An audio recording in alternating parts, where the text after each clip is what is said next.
Hi, this is Peter Hislop with Stuart Buckland, and this is Shift. That's right. I'm here with you again to annoy you with some more questions, if that's okay. That's fine. You can't annoy me, Stuart. You know that. I'm the one that annoys you, I suspect. That sounds like a challenge. Let's see what we can do. All right, go ahead. Have a shot. Today, I wanted to grill you on purpose, failure, and success when it comes to executives and the experiences you might have had coaching people in those particular kind of areas. So, I guess my first question is on the topic of purpose. How difficult is it for the average executive to understand what their real purpose is as an executive? Well, what is their real purpose as an executive? As an outsider, what do you think it is? It's to lead and to lead in a way that suits the company, the team, and the greater aspirations. In other words, to ensure that the organisation successfully makes money for the owners. Yes, well, that's usually the greater aspiration. Normally not. For many executives working in large companies, they couldn't care less. Right. The purpose is how far can I get up the pole, because that is going to determine my remuneration. Yes. It's also going to determine how much fun I can have intellectually, how many problems I can solve, how much fun I can have with bettering other people in the room. Just depends on the person. There are some people who are senior executives who care deeply about steel, about digging holes in the ground, about caring for sick people. So if you then try and get executives to think about a common purpose, that's more difficult. Right. Because normally at that level, at the most senior level of executives, it's an uncommon place. They're all determined by different things. Yes. So an executive comes to you and says, I want help with X. Yes. So how often is it the case that consciously or subconsciously they're really asking for help with something else and then maybe they don't know it? That's a really interesting question, Stu.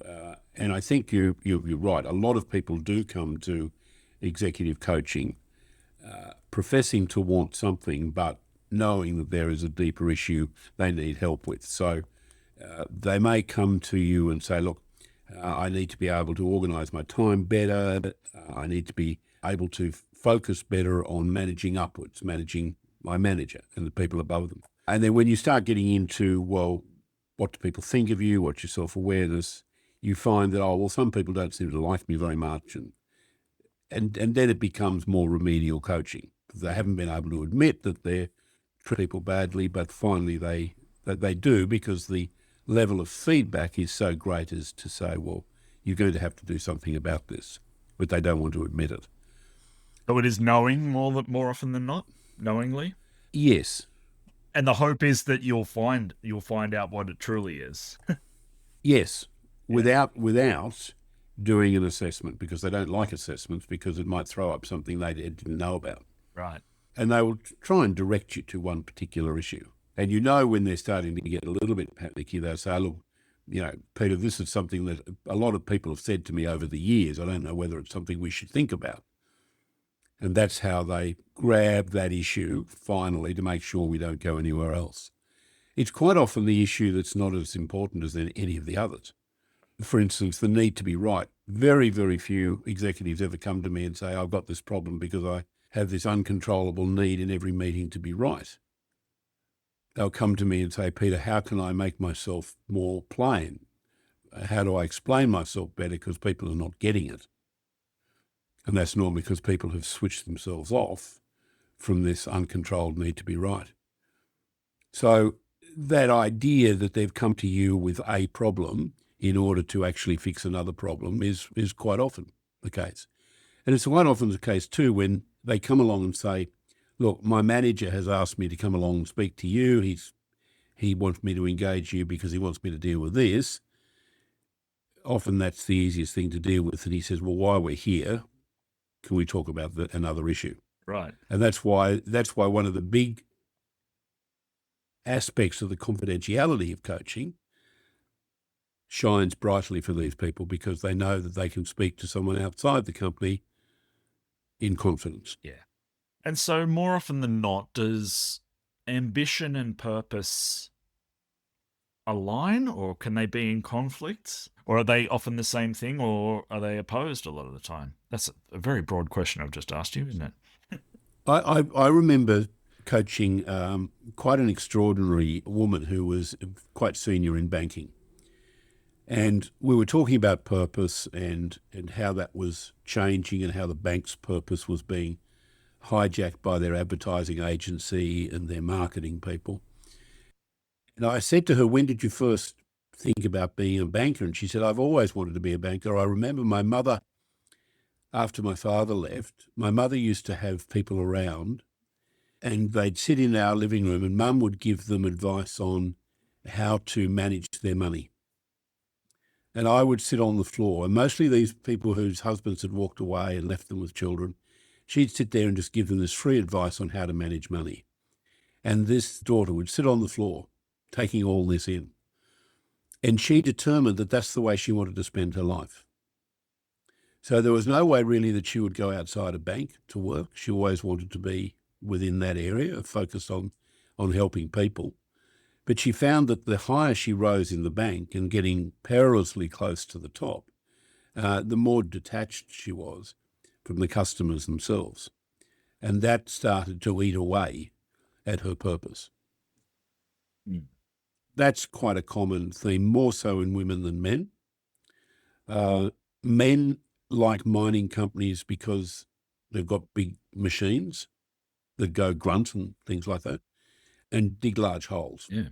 I think doctors and nurses hold up the purpose of a hospital so that the executives who are not doctors and nurses don't necessarily have to have the purpose of patient care, but because of the difficult constraints of working in a hospital, that it would probably be a good idea anyway. So their purpose quite often is patient care. But there are some doctors that I've met in other circumstances who don't have a purpose of patient care. They have a purpose of using their patients to research issues that they can then write about. So they're authors first and doctors second. Well, they're doctors first who then decided, well, look, I want to groundbreak into a theory that may be even called after me, like Buckland syndrome. No one wants that. Yeah, so probably better than the Hislop syndrome. I want to talk about failure now, something I'm more familiar with.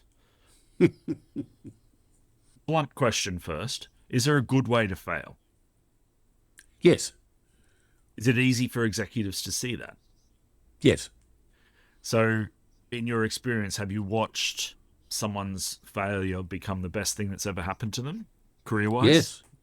Yes.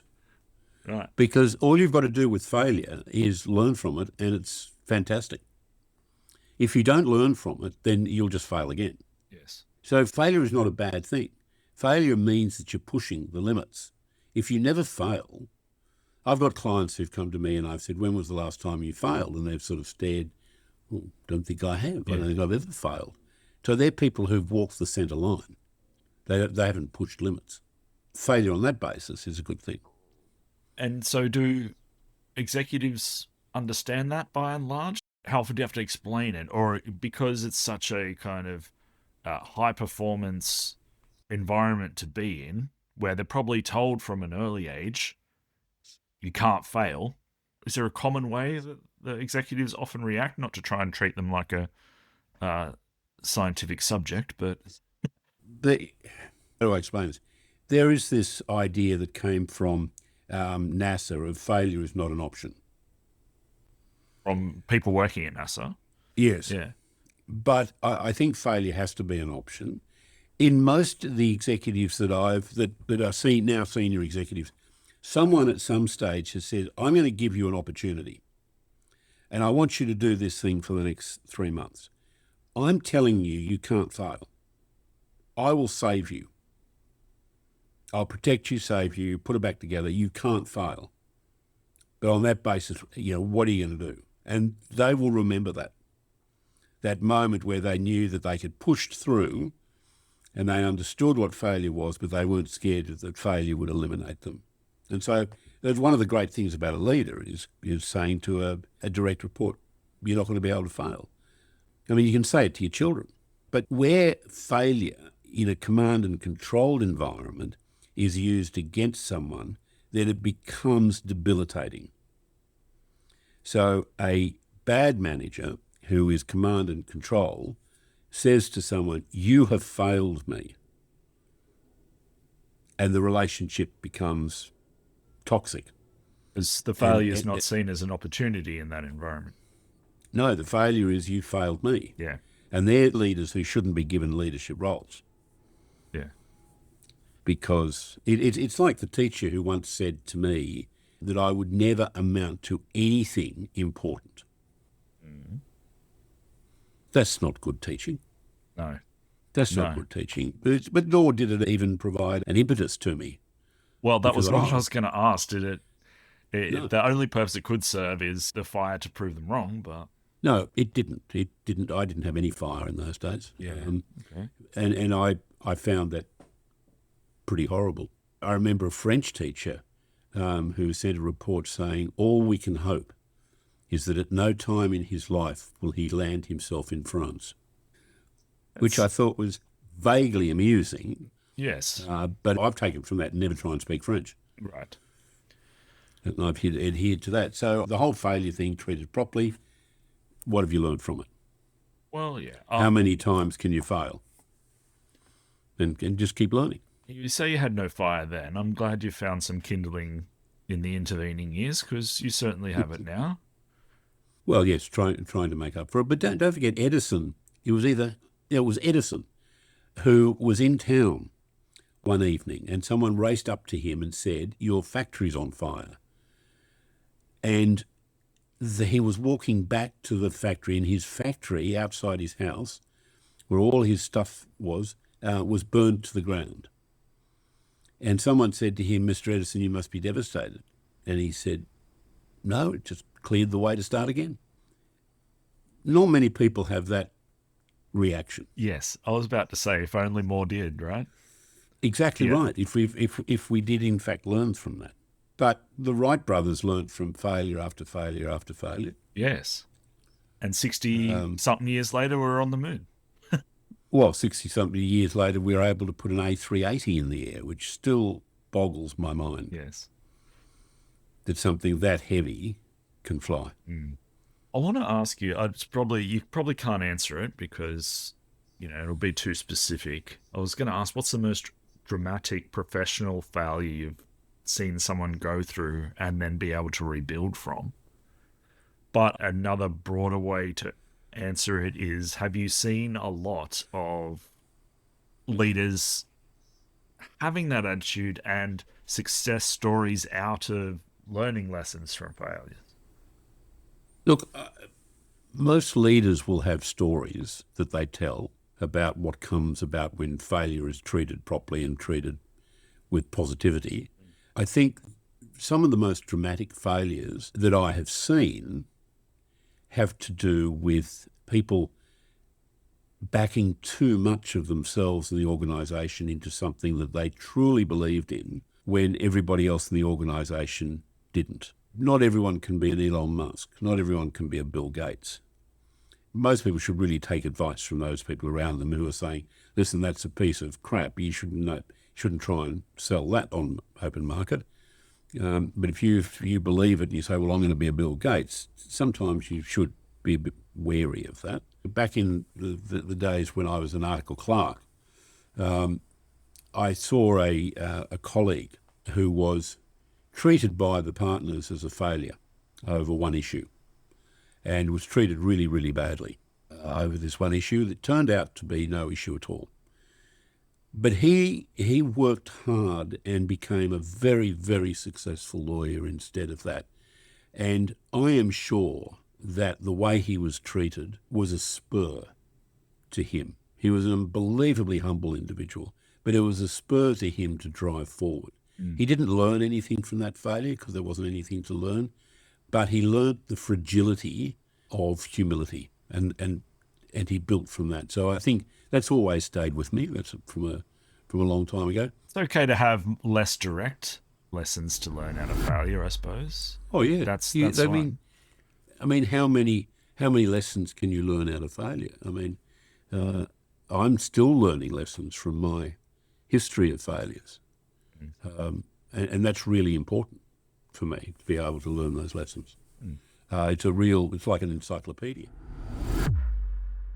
Let's get more positive then. What about success? I at the start of the failure questions, I asked you if there's a good way to fail. Here, is there a bad way to succeed? Yes, you succeed on flying on the back of your ego. Yeah. That's a bad way to succeed. You succeed standing on the shoulders of others. You succeed on the hard work of others without taking them with you. Why does that happen so often? Because in organisations, and there are probably people who are going to say this is rubbish, but in organisations that are built on hierarchies, like scaffolding, and are basically housed by men, men are incredibly hierarchical. And so the people above them, they will give the credit to. You're allowed to take credit if you're above me, because you're a man, and that's the way men think. The toughest, the whatever is higher up. Women, on the other hand, don't do that. Women will tear someone down if they're taking credit for something that they shouldn't be taking credit for. So yes, there is a bad way to succeed. If you succeed in hurting people or by hurting people, if you succeed by costing people some kind of financial or emotional damage. So the success is rarely pure, joyful, and deserved. Most success in the business world can be cut up on the basis that it really is, it's not exactly holy. It's not exactly beautiful. It's poor and selfish and driven by ego. You look at some of the work that's been done in some of the spinal areas in this country, in some of the gastro areas in this country. They have a huge success through the hard work of others. I mean, the success in treatment of HIV has been quite extraordinary due to the hard work and the leadership. And people saying, okay, we fail, we'll keep failing till we succeed. They're the ones we don't talk about so much. To talk about the success of a bank, I think is an absurdity. I think we have to assume banks will succeed. Yes, for the benefit of all. Yeah, but they don't really succeed because they keep promising themselves higher success levels, which is all to do with shareholders. Yes. It confuses the whole issue. It's not pure. We've complicated everything. Life is, in fact, quite simple. We are on a world that is difficult. And all we have to do is constantly face the difficulty and win each day. We don't have to own it. We don't have to have more money than anybody else in the world. We don't have to have anything like that. We've just got to face the difficulties and make ourselves better than we were the day before. And if we all did that, can you imagine? But in the business world, it's just complicated. So do you find that executives often understand why they succeeded, or is it more just a case of, I expected of myself, it doesn't bear much thinking about, we move on? I think that attitude is very prevalent. Yeah. And it's because most executives live their lives being judged by KPIs and numbers and percentages and all that sort of thing. Sometimes they are surprised when something happens and they learnt that in their success, something completely untoward has happened. Something good has happened. And they're quite surprised by that. But these days, executives are so precisely judged on KPIs and attached to their long and short-term bonuses, that's what they're focused in on. It's about the numbers. And they don't necessarily see senior executives in a bank who say, okay, we've got 200,000 new mortgages this quarter, don't see the joy of a young couple getting their first house.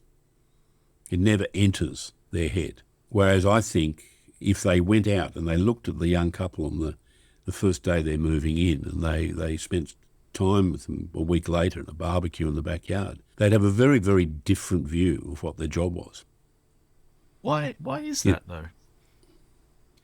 Because we have decided that we need to judge our executives in order to remunerate them. And the only way we can judge them is by numbers. And therefore we create a whole rating system for them, a set of numbers that we can regulate, we can follow, and we can judge, and it's pass or fail. And so, tick. But we don't say, well, they were able to provide 200,000 new mortgages, Yeah. and therefore there are 200,000 happy couples. We don't consider that because that can't be measured. The way the business world operates is under strict measurement. We have to have measures. No one wants you to say, oh, I feel better. They want you to say, oh, well, I was able to get 7% more than last month.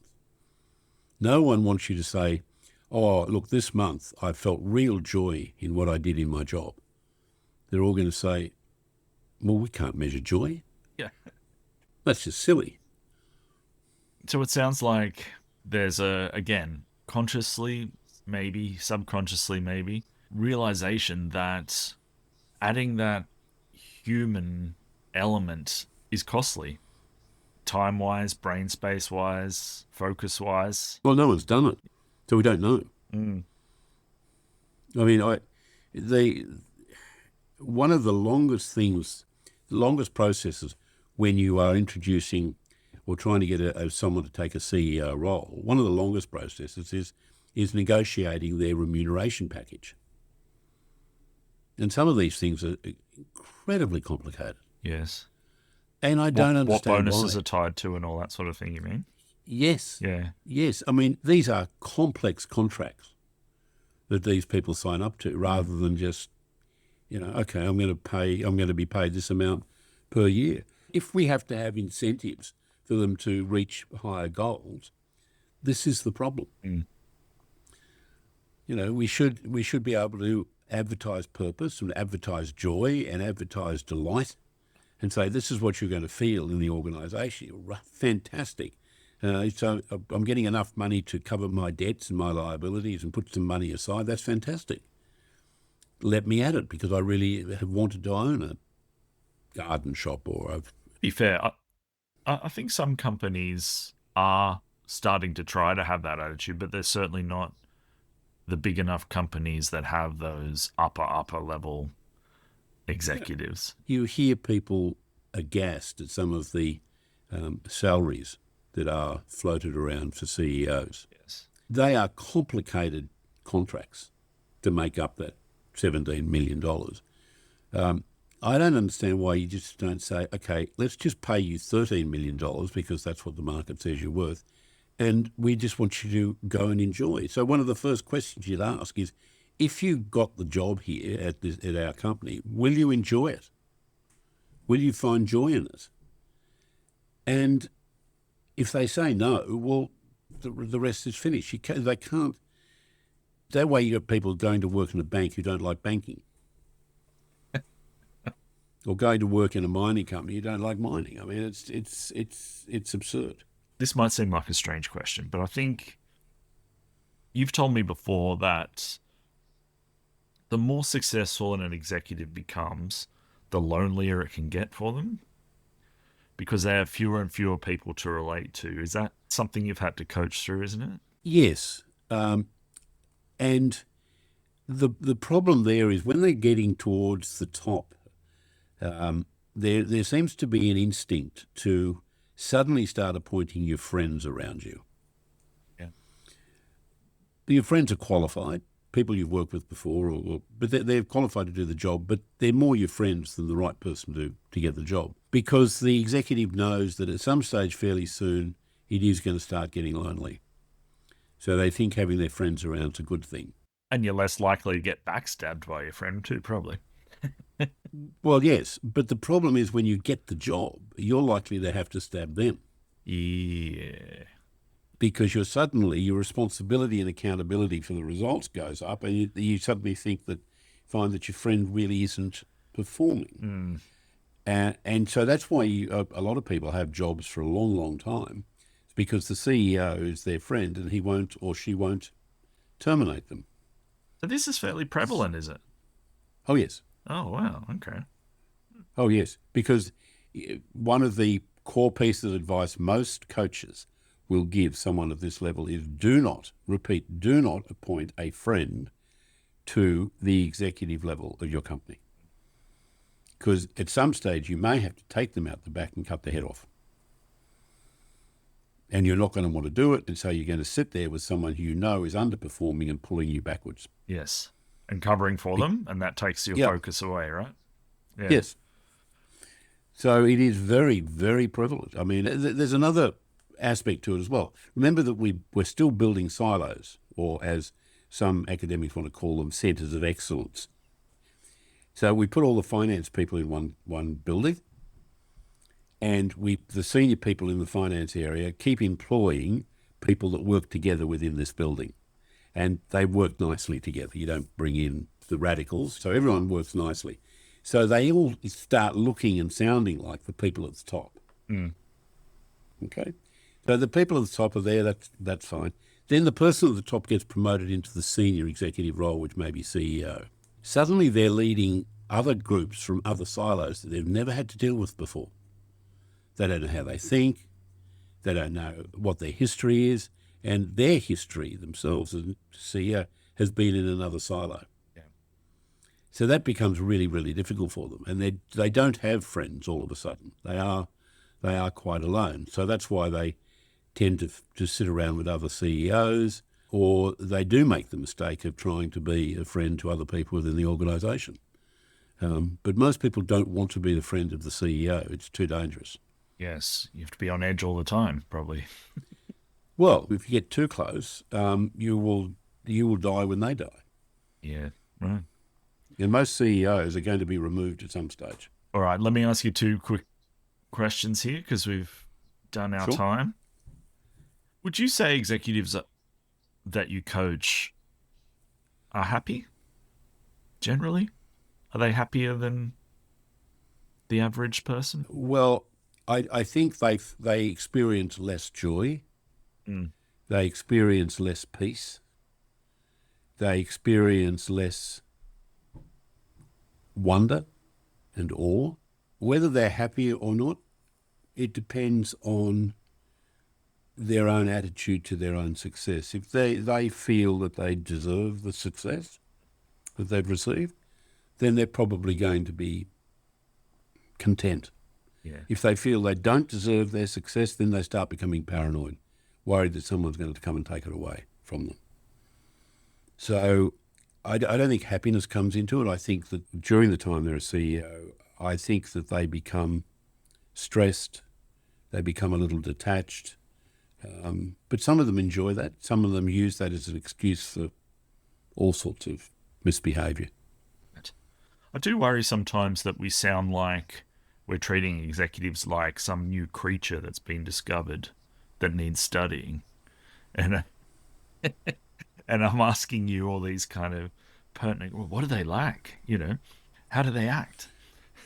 Well, remember that for a long time, executives weren't examined. Yeah. There weren't executive assessment tools. And there was no need to assess them because they're in male-dominated hierarchies and they were protected and misbehaviour. I mean, one of the great executives from the 50s or 60s used to often, and his behaviour was appalling, used to say, well, this is who I am, take it or leave it.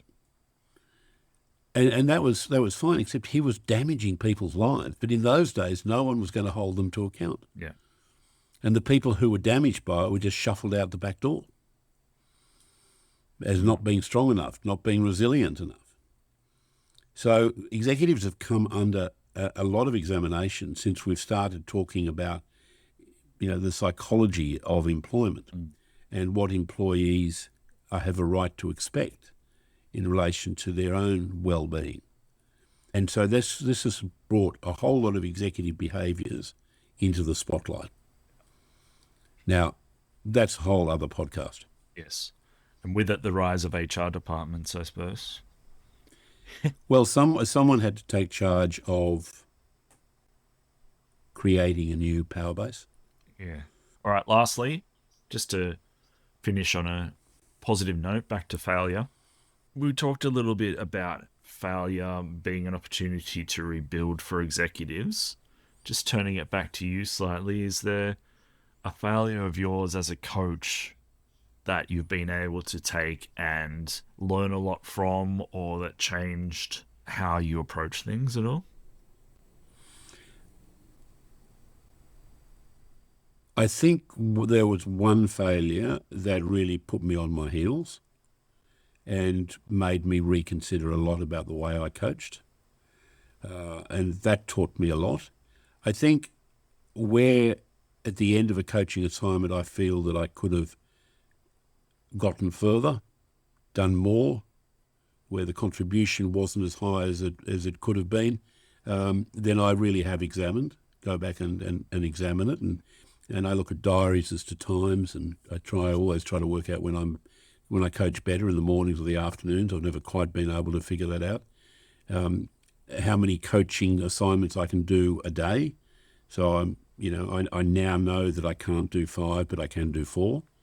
That sort of thing. So I think you learn constantly. You do learn a lot about respect of the client and their privacy and their self-development, and the impact that an uncontrolled executive can have on families. Well, thanks, Peter. Let's talk again next week. Thanks, Stu. As always, it's great to talk with you and great to exchange ideas. And I hope that people listening take the opportunity of getting in touch with us and letting us know what they think. That's right. And if you like it, tell someone about it who might like it. Yes. All right. Thanks, Stu. That's great.